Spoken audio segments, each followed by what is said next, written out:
Si vous prenez connaissance de cet article, c'est que le précédent a réveillé quelque chose en vous. Mais vous n'êtes pas complètement sûr et vous aimeriez avoir de plus amples informations.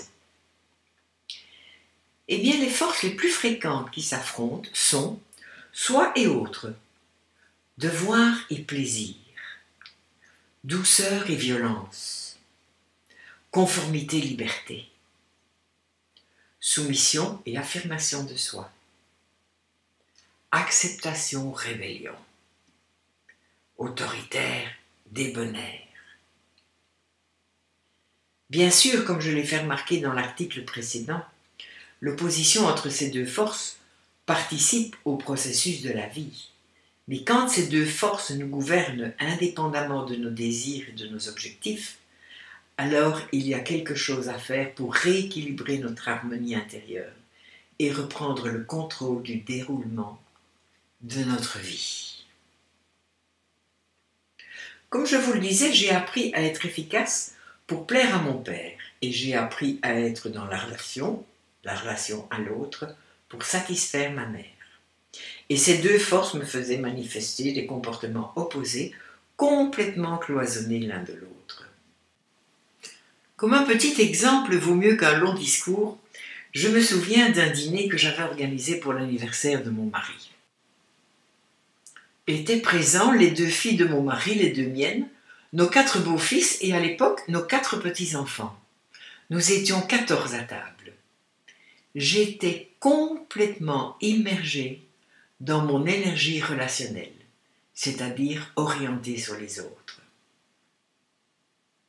La veille, j'avais fait toutes les courses, puis un gâteau, puis 3 quiches pour l'apéro, un cocktail au rhum, réalisé la marinade pour la viande, déplier les tables d'appoint après les avoir savonnées, repasser la nappe, dresser la table et terminer la journée par un petit coup de serpillière au sol. Du tout venant, quoi.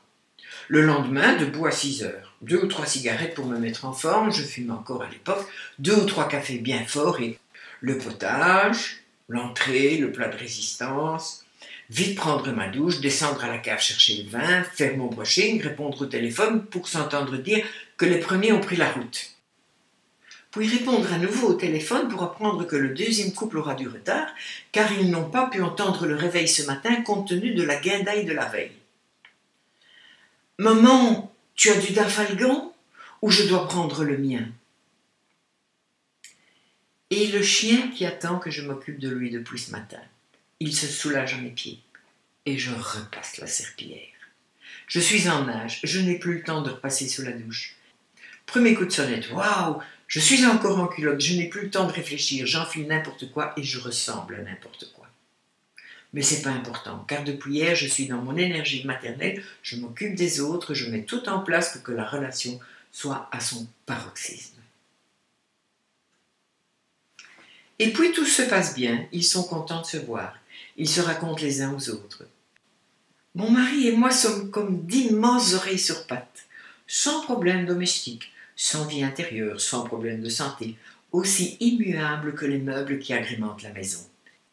C'est-à-dire que personne ne nous demande comment nous allons, puisque c'est le genre de choses qu'on ne demande pas à un meuble. Mais ils sont heureux d'être là, d'être chacun à son tour le centre de l'univers et de pouvoir raconter aux autres la version édulcorée de son quotidien. Et puis tout bascule en moi. Je viens de regarder la pendule qui indique 15h22. C'est comme un tsunami. Je viens de verser dans l'autre personnage qui vit à l'intérieur de moi, c'est-à-dire Monsieur Efficacité. Je l'ai mis au placard depuis au moins 30 heures. Et la coupe est pleine, ça va déborder. Je deviens désagréable. Je regarde ma montre avec ostentation, puis je commence à débarrasser la table en faisant beaucoup de bruit. Eh bien oui, cela fait 30 heures que je n'ai pas été efficace. Je n'ai pas peint un tableau, je n'ai pas nettoyé ma voiture, bref, je n'ai rien fait pour moi. Et c'est ainsi que les enfants se sont retrouvés sur le parking à côté de leur voiture. Ils ont encore ri entre eux pendant une demi-heure. Et moi, j'ai enfilé ma salopette de travail.